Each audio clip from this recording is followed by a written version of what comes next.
Hi friends, এসে গেছি কাশ্মীর ব্লগের পার্ট 4 নিয়ে।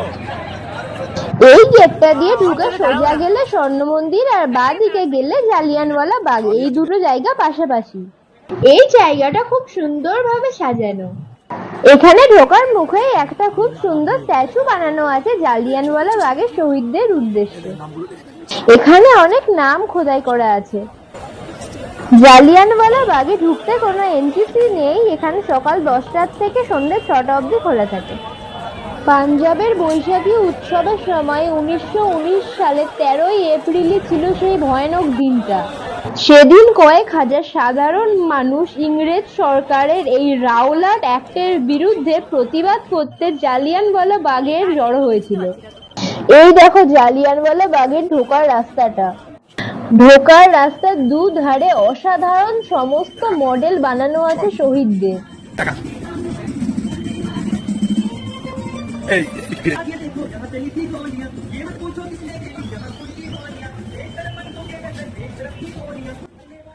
এখন আমরা ভেতরে প্রবেশ করছি। এই সেই জালিয়ানওয়ালা বাগের মাঠ। 1919 সালের 13ই এপ্রিল ইংরেজ সেনানায়ক জেনারেল ডায়ারের আদেশে কয়েকশো ইংরেজ সেপাই গুলি চালিয়ে নির্মমভাবে হত্যা করেছিল হাজার হাজার নিরীহ সাধারণ মানুষকে। এই জালিয়ানওয়ালা বাগের চারধারটা বিশাল উঁচু উঁচু পাঁচিল দিয়ে ঘেরা ছিল, আর সেটা এখনো আছে। আর মেন গেটটা বন্ধ করে দেওয়া হয়েছিল বলে কেউ পালিয়ে যেতে পারেনি। জালিয়ানওয়ালা বাগের মাঠের ভেতরে এরকম অনেক বড় বড় সেমিনার হল বানানো আছে, যার মধ্যে বড় বড় এলইডি স্ক্রিনে সেই দিনকার সেই সমস্ত ঘটনা সব সময় দেখানো হচ্ছে। চলো তোমাদের শোটা দেখাই।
মাঠের মধ্যে ফাউন্টেনটাকে দেখো কি সুন্দর মিডিল থেকে জল বেরোচ্ছে।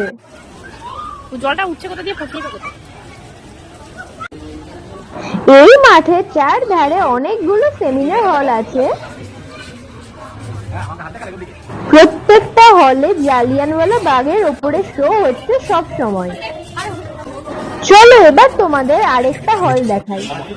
এই হলটাই ভগৎ সিং এর ওপরে একটা শো হচ্ছে, তোমরা দেখতে থাকো। এইটা একটা 3D শো।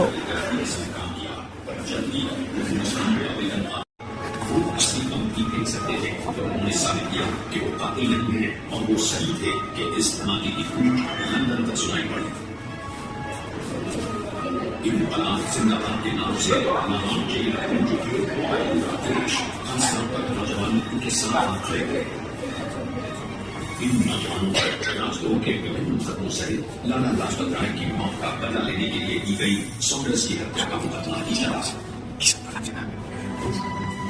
23 मार्च 1919 को उसे चुपके से राजगुरु और सुखदेव के साथ फांसी दे दी गई। ये कानून राष्ट्रवाद जो जयवाला गांव में गोलियों की आवाज की तरफ से निकला था और 1941 में लंदन में स्टोनवॉल में माइकल ओ'कॉनर को गोली मारकर इस जलसंहार का बदला लेने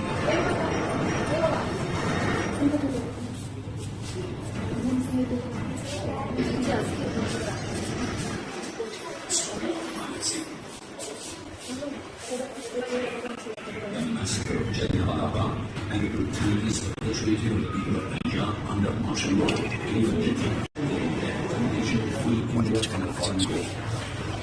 the British dreams of suppressing nationalism with an iron hand were shattered.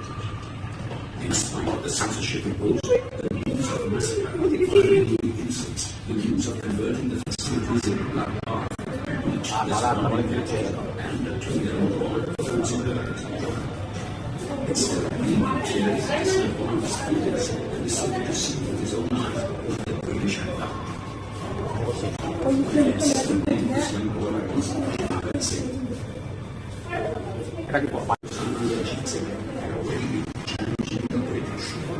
The determination and nationalist zeal of his young boy made him come to Jallianwala and hold his soul to shape his future career as a revolutionary. It's the only revolutionary under the massacre of the revolution that this war will one day ultimately revolution history of great India. After his country, so his name was in the backs of the great India. I simply work with commission of the Yatra, soon soldier of Hindustan, later Hindustan Socialist Republic. Among his heroic deeds, in the Central Legislative Assembly of India, along with after raising the nationalist slogans, they gave themselves up. Hindustan Socialist Republic. এটা হচ্ছে শহীদ উধম সিং এর অস্থি কলস, যেটা এখানে রাখা আছে। জালিয়ানওয়ালা বাগে যারা মারা গেছিল তাদের উদ্দেশ্যে এই শহীদ জ্যোতি সব সময় জ্বলতে থাকে।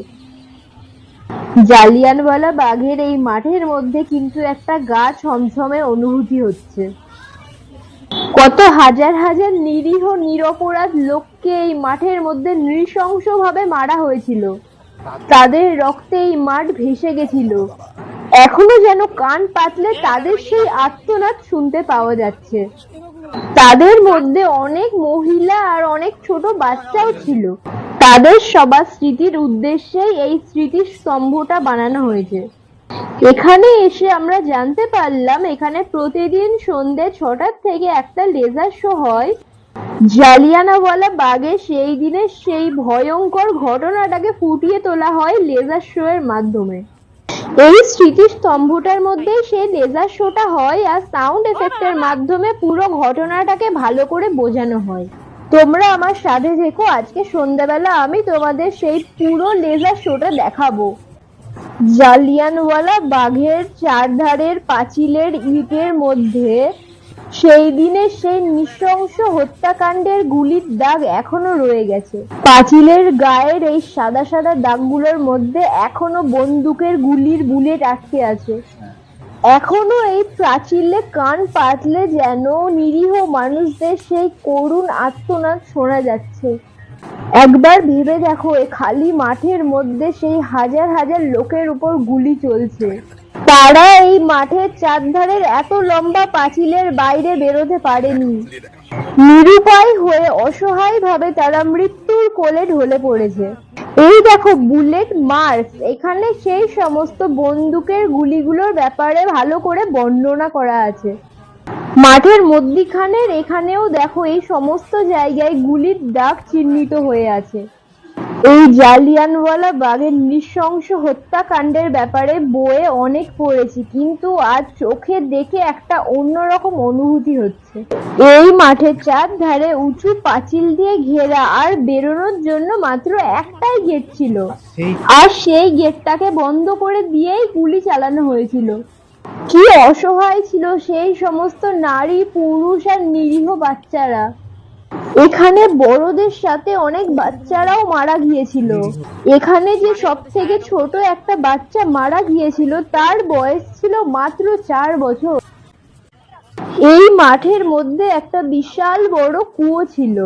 সেই দিন যখন গুলি চলছিল, মারা তাদের বাচ্চাদের নিয়ে বাঁচার জন্য এই কুয়োর মধ্যে লাফ মেরেছিল, কিন্তু তারাও প্রাণে বাঁচতে পারেনি, তারাও মারা গিয়েছিল। এই সেই কুয়ো যেটাকে পুরো কাঁচ দিয়ে ঘেরা আছে। দেখো এখানে একটা জায়গায় লেখা আছে 120খানা মৃত দেহ এই কুয়োর মধ্যে থেকে উদ্ধার করা হয়েছিল। তোমাদের কার কেমন লাগছে আমি সেটা জানি না, কিন্তু তোমরা যদি কোনোদিনও জালিয়ানওয়ালা বাগে আসো তোমাদের যে অনুভূতিটা হবে সেটা আমি তোমাদের বলে বোঝাতে পারবো না। এখানে আরেকটা সেমিনার হলে জেনারেল ডায়ারের মূর্তি বানানো ছিল, কিন্তু আমার এতটাই খারাপ লেগেছে যে আমি তার ছবিও তুললাম না, তোমাদের দেখালামও না। তোমরা বিশ্বাস করবে কিনা জানি না, এই ব্লগটাকে ভয়েস ওভার করতে গিয়ে আমার অজান্তেই আমার চোখ দিয়ে জল বেরিয়ে গেল, কারণ এখানে সমস্ত ঘটনা এখনো জীবন্ত করে রাখা আছে। বাই ফ্রেন্ডস, চোখ রেখো পরের ব্লগে।